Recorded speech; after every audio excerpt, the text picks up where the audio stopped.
dhismaha filimka waxaa la dejiyey 2.67 markaas oo adduunka la burburiyey isbeddelka cimilada awgeed. Dhammaan noloshii dhirta waa dabar go'ay. La'aanta nolosha dhirta, qadarka oksijiinta ee hawadu aad ayay hoos u dhacday. Dadku waa inay iibsadaan oksijiin macmal ah si ay u noolaadaan. 99% adduunka ayaa mugdi galay. Xaaladahan oo kale, hal magaalo oo Australia ku taal oo keliya ayaa badbaaday, waxaana dhammaan mahad iska leh shirkad lagu magacaabo Tronicorp. Si kastaba ha ahaatee, oksijiin macmal ah ayaa sababa cudur dilaa ah oo loo yaqaan jirada waqti kadib. Bani'aadamku waxay haystaan sannado yar ka hor inta aanay si buuxda u dabargoyn. Ethan Waite waa degane magaalada Australia. Isaga iyo saaxiibkiis Jude waxay ka shaqeeyaan sidii makaanikada ee shirkadda Tronicorp. Shirkaddu waxay sidoo kale ka shaqaynaysaa habeen iyo maalin si ay u hesho dawo iyo hab lagu badbaadiyo adduunka. Xaaska Ethan, Hante, ayaa sidoo kale qabta cudurka. Maalin maalmaha ka mid ah, markii Ethan iyo Jude ay ka shaqaynayaan tunnelka Tronicorpsto ee cilmi baadhista walxaha, Regina Jackson ayaa ugu yeedhaysa xafiiskeeda. Waxayna u sheegtay in bini'aadmigu dhiman doono dhowr sano gudahood haddii aysan xaaladuhu isbeddelin.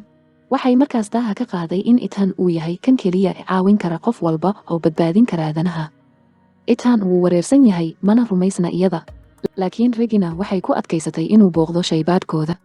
Shaybaadhku waxa uu leeyahay mashiino waaweyn. Dhakhtarka shaybaadhka ee loo magacaabay Billy Mitchell wuxuu u soo bandhigayaa Ethan. Kadib waxay u sharaxeen in Ethan aabihiis, Richard Waite, uu bilaabay mashruucan 20 sano ka hor. Mashiinka hortooda taagan waa mashiin waqtiyeed loo yaqaan Tronicle. Tijaabadii ugu horreysay ee abid lagu sameeyo mashiinka waxa ay ahayd in ay u diraan mowjadaha raadiyaha si ay u hubiyaan waxa dhinaca kale ka jira.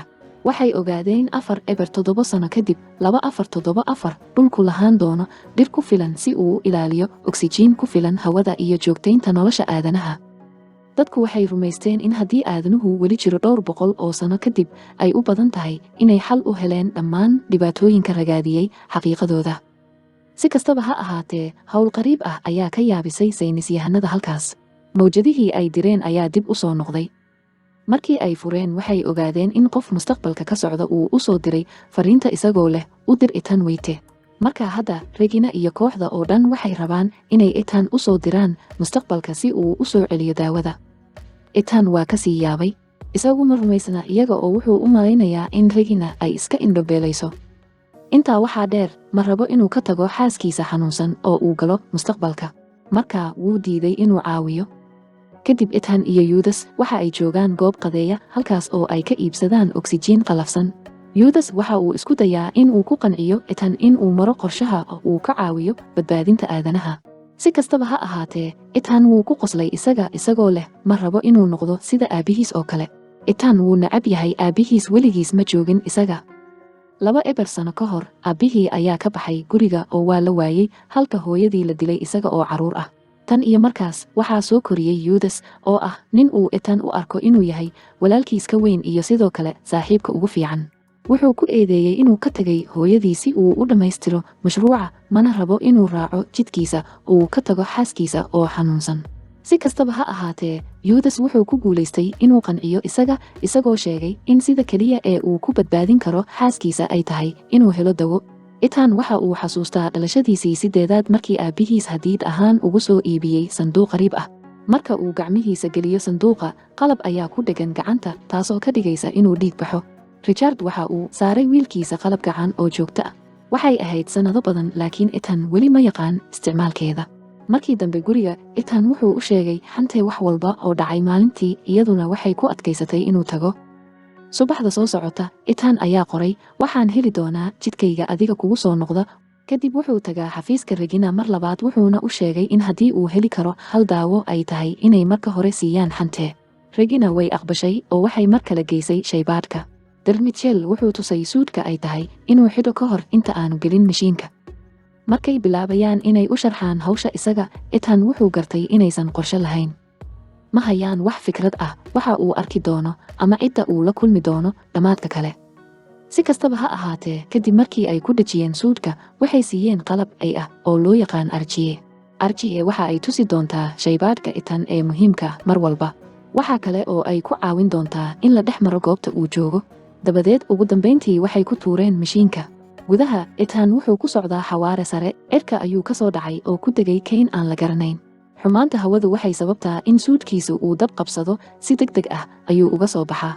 dabadeed wuu eegayaa hareeraha oo wuxuu la yaabay quruxda. waxa uu ogaaday in dunidu gebi ahaanba isbeddeshay. geedihii iyo oksijiintii dabiiciga ahayd ayaa soo noqday. waxa uu u socdaa jihada uu arjiye u hago oo waxa uu arkayaa albaab bakhaar ah. laakiin waxaa indhihiisu qabtaan waa qalfoof yaal albaabka hortiisa. dhafoorkeeda waxaa ku taal dalool xabadeed. intaa waxaa dheer wuxuu eegaa magaca sumadda ku yaal oo uu ka naxsan yahay inuu arko magaciisa. Ethan sidoo kale wuxuu helay arjiye qalfoofka oo wuxuu ku ciyaaraa duubitaankii ugu dambeeyey. waxa uu maqlay nin leh tan waa jidka keliya oo waxa uu toogtay Ethan. keliya markaa awoodda aaladda ayaa dami. aad ayuu argagaxay isaga oo aaminsan in tani ay tahay qadarka isaga sugaya. kadib waxa uu dareemaa qalabka gacanta lafaha. waxay la mid tahay Ethans marka laga reebo iftiinka uu cagaarka ku dhalaalayo aaladda qalfoofka ka. Ethan waxa uu noqday casaan noloshiisii oo dhan. habeenkaas wuxuu shiday dab oo cunay beri duurjoogta ah. waxaa soo baxday in beri aysun ahaayeen. Ethan wuu ma tegay oo bilaabay inuu miyir daboolmo. Ethan wax yar kadib wuu toosay wuuna la yaabay inuu arko Yudas oo hortiisa jooga. sida ay noqotay shaybaadhka ayaa arkay waxyaabaha muhiimka ee Ethan oo hoos u dhacaya oo qaatay inuu ka falcelinayo sunta. sidaa darteed waxay si degdeg ah ugu soo direen Yudas mustaqbalka si ay isaga u badbaadiyaan. kadib waxay isticmaalaan arjiye si ay u helaan albaab kale. qalabyada qaar ayaa iska baara isha Ethan oo siinaya inay galaan. markay galaan kormeere ayaa soo dhoweynaya. marka uu aqbalo qalabkiisa curcur wuxuu bilaabaa inuu shaqeeyo taasoo ka dhigaysa inuu dhiig baxo. baaritaanka dhiigga kadib wuxuu noqonayaa cagaar. laydhka qolku waa shidmay oo waxay garteen inay ku jiraan shaybaadhka Chronicorp 4 sano kadib. mashiinka wakhtiga ayaa iyagana hor yaal. Ethan waxa uu hubiyaa logka nidaamka oo waxa uu helay duubis holografi ah oo uu sameeyey aabbihii oo sharaxaya in mashiinka wakhtiga loo qorsheeyey in uu ururiyo xogta oksijiinta ee meeraha mustaqbalka kadibna dib ugu soo gudbiyo waagii hore.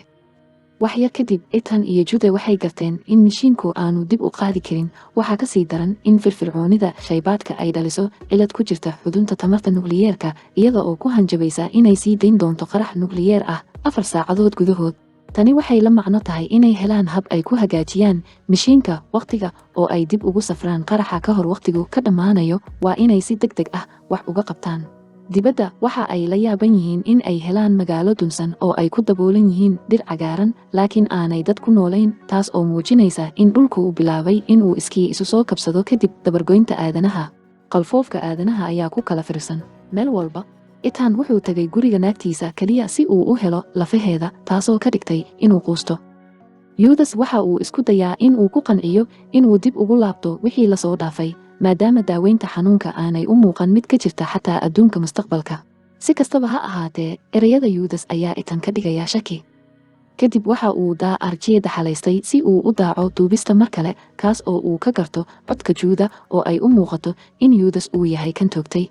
Yudas ayaa qorigiisa kor ugu taagay Ethan isaga oo si adag u diidaya in uu toogan doono Ethan. Ethan ugu dambeyn waxa uu go'aansadaa in uu marka hore dhammaystiro hawsha. sidaa darteed dadaalka wadajirka ah waxa ay ku maareeyaan in ay hagaajiyaan xudunta korontada kadibna ay ku noqdaan shaybaadhka. si loo ogaado xaqiiqada Ethan waxa uu soo saaray bateriga arjiyegiisa hadda waxa uu duldhigaa kan daxalaystay. sidan oo kale waxa uu ku helay fiidiyow kale kaas oo Ethan loo xaqiijiyey in naftiisa mustaqbalka uu dili doono Yudas. Yudas wuxuu markaas qirtay inaysan jirin rajo ah in mustaqbalka la bedelo uu isku dayayo inuu ilaaliyo Ethan. iyadoo ay ku adag tahay in la rumaysto Ethan waxa uu ku xidhay walaalkii qol kadibna waxa uu dib u ciyaaraya loga aabihiis maalintii uu dhintay. waxa uu isla markiiba ogaaday wada sheekaysi dhex maray Chronicorp Regina Jackson iyo aabihiis. waxaa la tusay in Ethan aabihiis uu rabay inuu isticmaalo mashiinka wakhtiga si uu u badbaadiyo bini'aadamka oo dhan isaga oo helaya daawada. ninkii uu u maleeyey inuu yahay walaalkii waxa uu noqday kii hooyadii dilay oo isna dili doona. waxaa kale oo uu gartay in uu khalad u fahmay aabihii kaas oo aan si badheedh ah uga tagin qoyska. ogaanshaha in Regina ay doonayso inay keento qaar la doortay mustaqbalka. Ethan waxa uu isku dayaa in uu xidho mashiinka wakhtiga laakiin Yudas waxa uu ku degdegay in uu joojiyo Ethan oo waxa uu daaha ka qaaday inuu halkan u xilsaaray si uu u hubiyo in Ethan loo soo diro wakhtiga lagu jiro si uu u hagaajiyo cilada korontada. marka Ethan uu kiciyo mashiinka wakhtiga waa in uu dilaa Ethan. si kastaba ha ahaatee Yudas waxa uu xidhiir shucuur dhow la samaystay Ethan sanadihii la soo dhaafay. marka uu ku arko saaxiibkiis oo kale oo xaaladaas ah isaga daraadiis, markaa halkii uu ka toogan lahaa Ethan wuu istoogtay. Isaga oo xanaaqsan oo ka qoomamaynaya, Ethan waxa uu go'aansaday in uu fuliyo rabitaanka aabihii oo dhimanaya, kaas oo ah in uu helo daawada uu badbaadiyo bini'aadamka dhimanaya. Wuxuu eegay kormeeraha oo helay fariintii ugu horreysay ee uu qoray aabihii. Waxa uu go'aansaday in fariinta u dir Ethan weyte uu isagu soo diray. Sidaa darteed mar labaad ayuu ku dejiyaa fariinta oo u soo dira wixii la soo dhaafay iyo waxyaabo kale oo badan. Dhanka kale, shaybaadhka sanadka 2067 oo wata koox mudnaan leh oo la doortay ayaa si walaac leh u sugaya in mishiinka wakhtiga la howlgelinayo. Si kastaba ha ahaatee, waxaa naxdin ku noqotay in mishiinka wakhtiga dib u soo celiyaa boqolaal dhir dabar go'ay oo ay la socoto nuqul ka mid ah dilkii la duubay ee Ethan aabihii. wax yar kadib, mishiinka wakhtiga waxaa burburiyey Ethan, taasoo keentay burburka qorshaha Cato. Dhammaadka Cato waa loo xiray dilka dartiis. Dhirta dib loo soo celiyey 2067 waxaa la beeray si loo soo nooleeyo meeraha. Xaaska Ethan sidoo kale waxay heshaa ubax laga soo diray oo ay fahantay doorkiisa. Halka Ethan ay tahay inuu joogo dunida mustaqbalka keligiis, wuu aasay Yudas wuuna cafiyey. Balanbaalista ayaa soo jiidata dareenkiisa oo mar kale u kaxaysa isla albaabkii, halkaas oo Ethan uu ku faraxsan yahay inuu ogaado in meydka naftiisa mustaqbalka uu tegay. Wuu u degdegaa si uu u eego adduunka ka baxsan, waxaana uu dareemaa in uu ku faraxsan yahay in uu arko magaalo deegaan oo mustaqbal leh oo ka duwan tii hore ee cidlada ah. Go'aankiisu wuxuu bedelay mustaqbalka aadanaha. Subscribe saar si aad u hesho muuqaalo badan oo noocan oo kale ah. Sii sharagaree linkiga oo la wadaag asxaabtaada si aad u caawiso kanaalka. Hoos noogu reeb fikirkaaga, waad ku mahadsan tahay daawashada.